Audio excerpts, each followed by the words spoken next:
longo de mais de 100 anos, as aparições em Fátima despertam a atenção da Igreja e do mundo devido ao seu profundo conteúdo. Um fenômeno extraordinário, mas que atinge o ordinário, o cotidiano das pessoas mais comuns. De facto, o livro surgiu numa época difícil e surge numa época muito semelhante à época de 100 anos atrás, que era uma pandemia, e de facto ainda estávamos a viver o centenário da morte, ou seja, das aparições, depois a morte de Francisco, a morte da Jacinta, envolvidos nisto, e eis que nos vemos com uma pandemia. Eu já tinha sido convidada a escrever o livro alguns anos antes, estava a resistir e começo a escrevê-lo em dezembro de 19, ou seja, precisamente quando a pandemia começa a surgir. E quando chega a Portugal, eu já tinha terminado o livro, pelo menos este primeiro manuscrito. E dou-me conta precisamente isto, que o livro vai tocar temas que podem ser e servir de luz para a pandemia que estamos a viver. Uma linguagem nova e encantadora e com propostas concretas. O novo livro da religiosa da Congregação Aliança de Santa Maria é ainda um convite para reconhecer Fátima como lugar de esperança e sinal da presença de um Deus próximo, sempre pronto a iluminar a humanidade, como escreveu no prefácio o cardeal Antônio Marto, bispo de Leiria, Fátima. Dentro da luz foi um título que surgiu numa conversa familiar, porque eu queria que tivesse no título a palavra luz. Precisamente porque na reflexão que fui fazendo ao longo dos anos, a minha leitura da mensagem de Fátima foi-se focando cada vez mais nesta questão da luz, ao perceber-me que a temática da luz estava presente do princípio ao fim das aparições. Era como a Lúcia descrevia Nossa Senhora e o anjo, figuras luminosas, e o próprio milagre que atesta as aparições é o milagre de luz, que é o milagre de sol. Então eu pensei, tem que estar luz. Mais a dimensão de Cristo, luz do mundo, mais a dimensão batismal com a vela.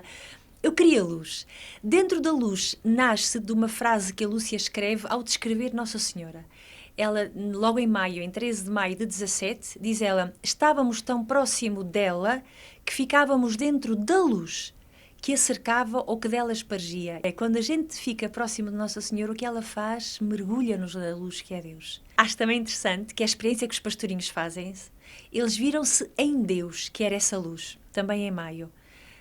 Ainda que tenham visto os seus pequeninos defeitos, pecados, fracassos, não sei, viram-no sempre com o olhar de misericórdia que Deus tem sobre nós. E a luz que é Deus é uma luz que incide com ternura e com misericórdia. E o Papa Francisco fala disto na Carta de São José. A melhor forma de olhar para a minha história de pecado é com ternura, porque se não for com ternura, não curo nada. A obra condensa um curso que preparou sobre a mensagem de Fátima no âmbito do centenário das aparições em 2017. No total, já foram 15 edições realizadas com mais de 2.000 participantes. A publicação apresenta-se ainda como uma síntese amadurecida, sólida e atual da mensagem de Fátima, divulgada pela religiosa em Portugal e outros países como Estados Unidos, Brasil, Espanha e Itália.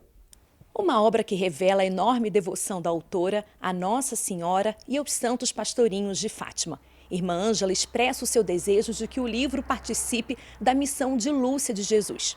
A religiosa esteve com a vidente de Fátima algumas vezes, o que a permitiu um amadurecimento na compreensão acerca da mensagem de Fátima e da oração do Santo Rosário.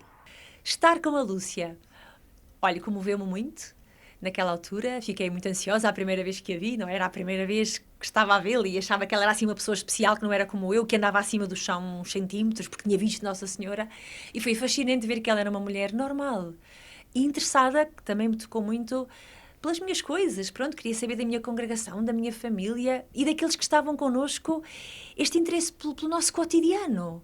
Que nada é pequeno ou desinteressante, tudo é importante na nossa vida. E eu fiquei muito interessada e muito fascinada por aquilo que eu chamo uma santidade normal. Ou seja, numa mulher que é santa, e é santa extraordinária, em muitas virtudes heroica, mas como eu, como nós, com uma vida como a nossa.